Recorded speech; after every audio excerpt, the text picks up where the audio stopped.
first for the Knicks. Felton is out there with Iman Shumpert. And in the middle, the 2012 Defensive Player of the Year, 7'1" rebounder, shot blocker, and leader Tyson Chandler. Then it's Anthony, and it's Bargnani in at the 4. And looking at the Rockets, manning the backcourt, Jeremy Lin along with James Harden. And at center, the most dominant physical presence in the NBA, the elite defensive big man, Dwight Howard. Then there's Chandler Parsons. And it's Ashik in at the power forward position. On defense, New York. Outside, Lin. The dish to Harden. Back to Lin. 6 to shoot. Puts the lead pass in front of him. Howard, defended by Bargnani. And plenty of contact on the shot. So, 2 free throws coming up.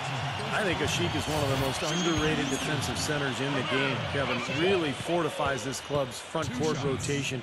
Brings a ton of energy, covers ground, and avoids fouls, too, which is important. Yeah, just a natural sense of where to be on rotations, during a play set, all the different schemes, right place at the right time. More physical than you might think, too. He's definitely a banger.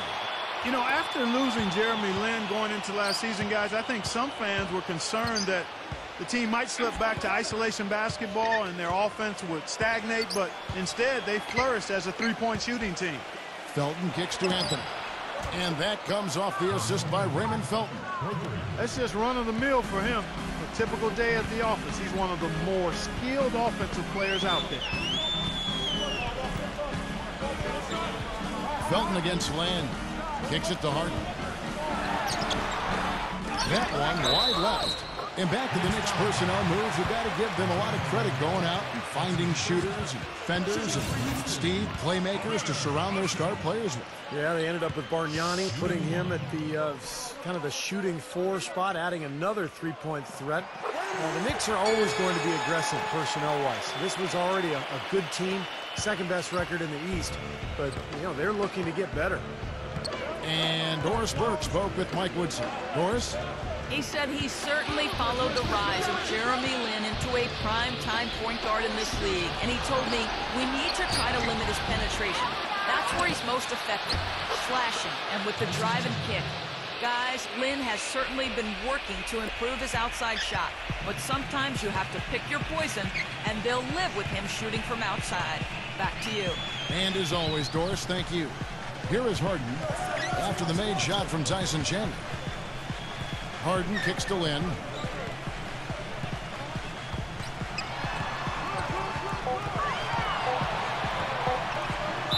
And 2 free throws coming up as he misses that one. Drawing the whistle and a lot of contact there. Well, the Rockets front office very influenced by advanced stats or sabermetrics, if you will. They revealed one thing that they think the league undervalues, and that's attack guards, ones who put pressure on the defense off the dribble. That's one more reason they pursued the slashing Jeremy Lin so strongly. Catching up on the changes for New York, Amari Stoudemire is checked in for Chandler. World Peace comes in for Bargnani. And J.R. Smith subbed in for Iman Shumpert. Here's Udrich. Smith outside. Launches it. It's rebounded by Monty Eunice. Back to Jeremy Lin, a great penetrator, very active. Gets to the line. He's about as surprising a guy, Steve, as I can recall getting in the league and having putting a thumbprint on things. Well, much more athletic than people give him credit for. Very explosive. He can get into the paint and really quick first step. Clocked. But they'll get another chance. And the shot clock expires. 24-second violation. The Rockets making a switch here.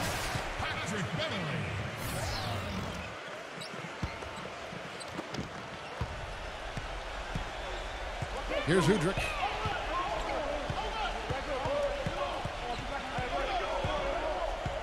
World Peace on the way. No good with the triple. It's a tie game here in Houston. And back in a moment as we'll get it. And the second quarter getting underway. No team gaining an edge so far. You know, if you're in a fight to get into the playoffs out west like the Rockets were last season, you have to make sure you get every win you can when you play against the Eastern Conference. Their success against the Eastern Conference was a big part of how they squeezed that 8th seed. Here's Beverly.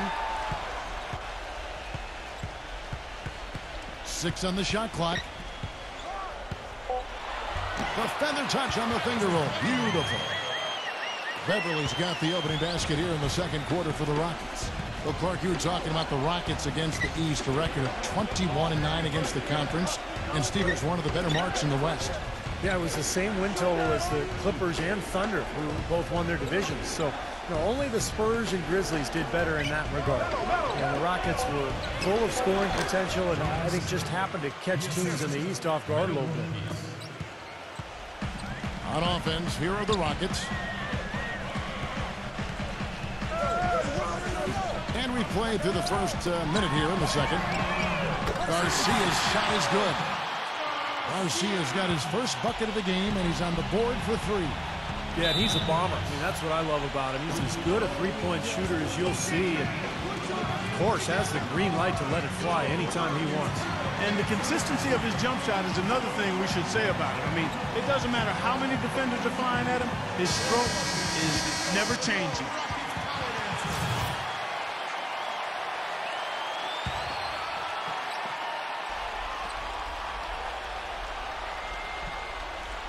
Out of bounds.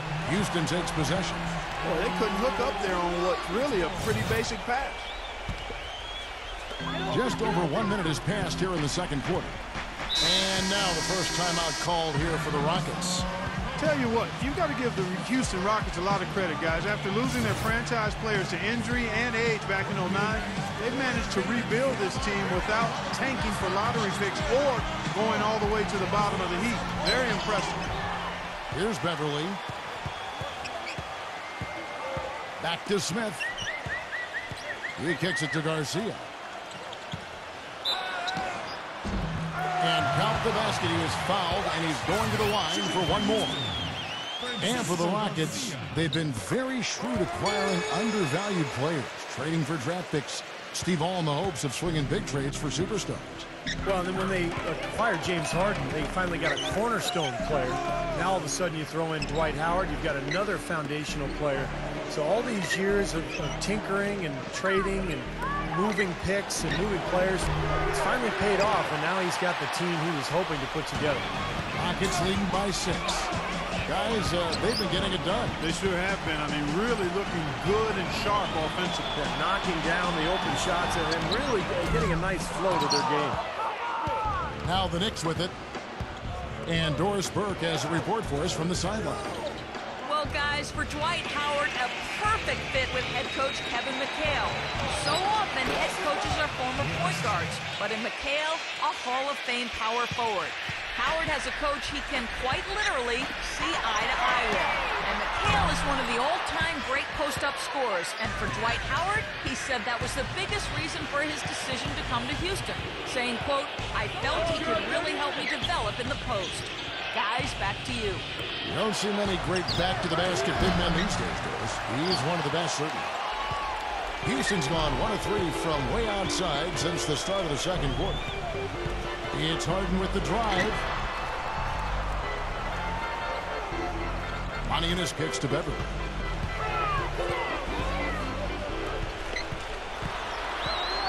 The dive for the ball. And as it goes out of bounds, Houston able to keep the ball.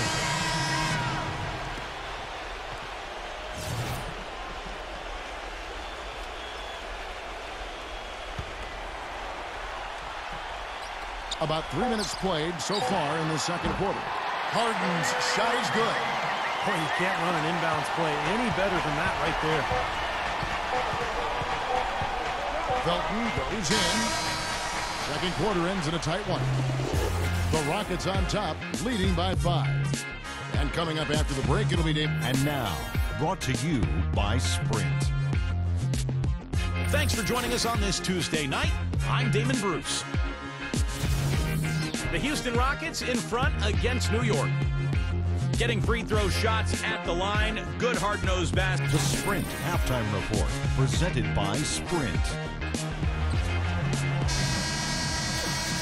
And now the start of the second half. Neither side jumping out ahead through the first 2 quarters. You have to like what we've been seeing from Garcia. Isn't it funny? It's not always the guy you'd expect to come through with the big plays in the big game. Yeah, he's really been a different, but you're right, Steve. Sometimes it is that unknown X factor. And today he's proven it. A wide open three. They need much better communication defensively. There were only 3 teams in the East that had a positive record against the Western Conference, and the Knicks were one of them. When you have talent like this team does, it doesn't really matter where your opponent is from because you're going to be able to compete. Clock at 6. Bargnani from long range. And that comes off the assist by Raymond Felton. Bargnani's got himself going with the triple, his first basket of the game. On the wing, Harden. Guarded by Shumpert. Harden against Shumpert. Parsons on the wing. All alone. And it's Houston with another. Well, Clark, as you mentioned, the Knicks against the West, when you had the offensive capabilities from deep that they did, you know, Steve, you're never really out of the game. Yeah, you should know. Well, they could just shoot their way back into games very easily. And it's what they did a lot of times against some of those teams in the West. But yeah, you have to play well against the West if you want to win your division. And the Knicks were able to do that last year.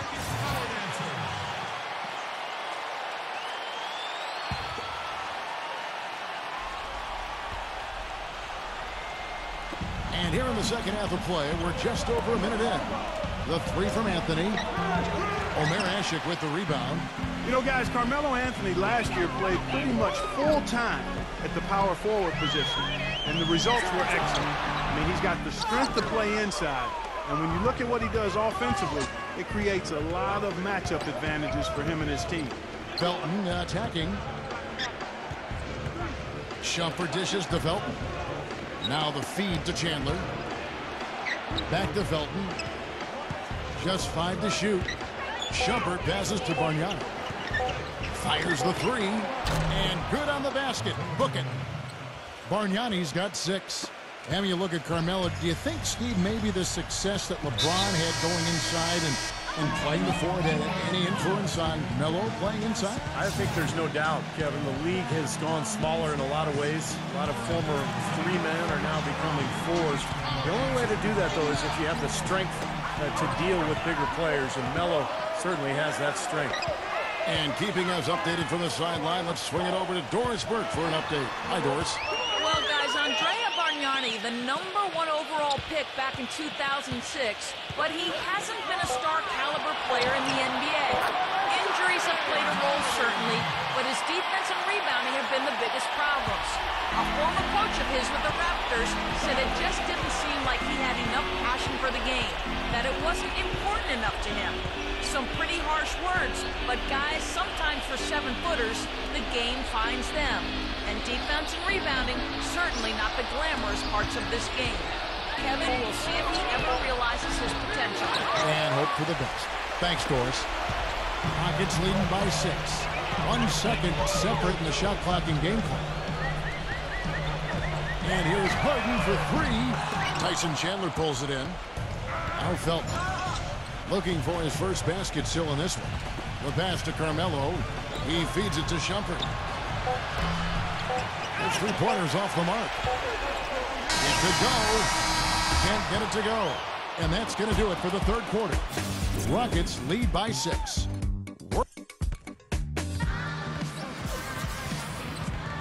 We've got a great game on our hands as we welcome you back. The fourth quarter of action getting started. Felton with the ball. And Lynn comes to help. Chandler kicks to Bargnani. Back to Chandler. Oh, and that one, no question, powered it down. This game's going to take a big swing. Clark, if the D continues to clear out like that and give up easy dunks. Yeah, that's the kind of defense we expect to see in a blowout, Kevin, or even an exhibition game, not a close game like this. Look how frustrated Steve is over here. Well, I just, you know what, Kevin? Come on, Kevin. I just like that he didn't choose to just lay it up there. I mean, he threw it down with force. Harden dishes to Ush. Back to Harden. Shot clock at 6. From outside the arc. That's good. And the Rockets lead by 7. I wasn't so sure he could get it turned around after that poor first half, but he's got it rolling here a little bit in the second. Felton kicks to Anthony. And the Knicks getting another bucket right there. Boy, what a display of offense we've seen today, and it's only getting better. Well, both defenses have been on their heels all day, and it's begun to take its toll. On the wing, Harden. Guarded by Shumpert. It's Harden with the drive. Back to Howard. Stolen by Bargnani. About a minute and a half through the fourth quarter now. Off target from three-point range. Boy, that's a surprising miss right there. He usually feasts on those wide-open opportunities. Harden against Shumpert. And lots of contact there. Missing the shot. He'll shoot two. It's on Tyson Chandler. Take a look at what Harden's been doing. He's got 10 points, and he's knocked down a pair of three-pointers in this game, too. Well, they might want to think about setting a few more screens for him to try to give him another open look or two. Good on the first, and that increases their lead to 6.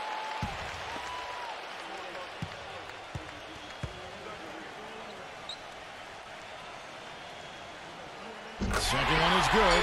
They both at the line, and it's a 7-point game. Well done at the free throw line. I'll tell you what, that will make things a lot easier on them if they can continue to convert. Time call here. The Knicks decide to talk it over. They're behind by 7. 1:21 left in the fourth quarter. Let's catch up with Doris from the sideline. Hey, guys. Well, Mike Woodson had some advice for the team over that last break. He said, listen, fellas, I know you're tired, but we can't coast. We've got to go harder. The win's in sight. We've got to power through it and go get it. Guys, pretty inspirational stuff. Thanks, Doris. Anthony drives in. Good. That's kind of his strong suit, the ability to find his way through the defense and finish at the rim. And, guys, what do you think about the offensive approach we've seen so far for the Rockets? I like the way they've gotten to the foul line throughout the game, guys. Those are important points. Boy, it's been a super performance from beyond the arc, too. I mean, they've been raining in those threes. And we're around 2 minutes into the fourth quarter here. He dishes it to Usher. Pass to Lynn.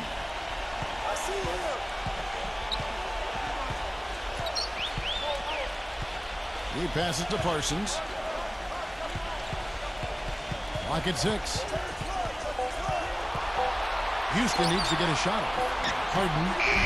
And the shot falls short this time. The Knicks have gone 3 of 4 in field goal attempts since getting things started here in the fourth. Felton the pass to Shumpert. Bargnani. Out to Shumpert. Lets it go with the 3. Nails it! And what a sensational bucket to bring them within 1. Ooh, a pressure basket right there. Now that's coming through in the clutch. We can probably expect to see him slow it down now. Yeah, you got the lead. Burn some clock here. Smart move. Yep.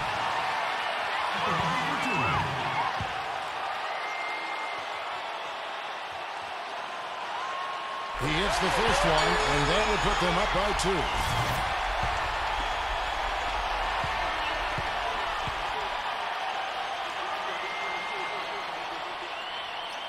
And so both free throws are good. And it's a 3-point game. Boy, what nerves. Those free throws now put them in a very good position. 3 points ahead. Time call here. The Knicks decide to talk it over. They're down by 3. We've got 22 seconds left in the fourth quarter. What do you think, guys? Well, down 3, you don't necessarily have to go for the 3. You could go for the quick bucket and then the foul. I'm not sure. I mean, in this situation, I think they should look for the 3, Steve. I mean, try to tie this thing up. You got 3-point shooters. Let it fly. That's going to be out of bounds. The Knicks will retain possession. A nice play to get a hand on that pass and tip it out of bounds. I tell you what, guys, if he gets there a fraction earlier, that's a steal. Felton kicks to Shumpert. The 3 won't fall. And they stop the clock as soon as they can with the intentional foul. Yeah, you can't let them pound the ball and just milk those precious seconds away. No other option here but to foul and hope for a few misses at the line. So the first one drops, and that gives them a 4-point cushion.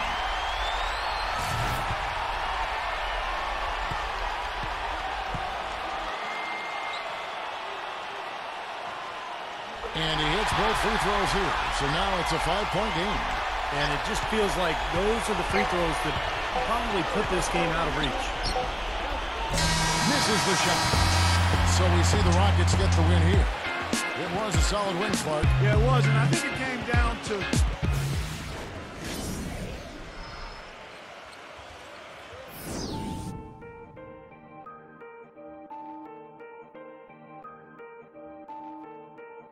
Started. Zombie on the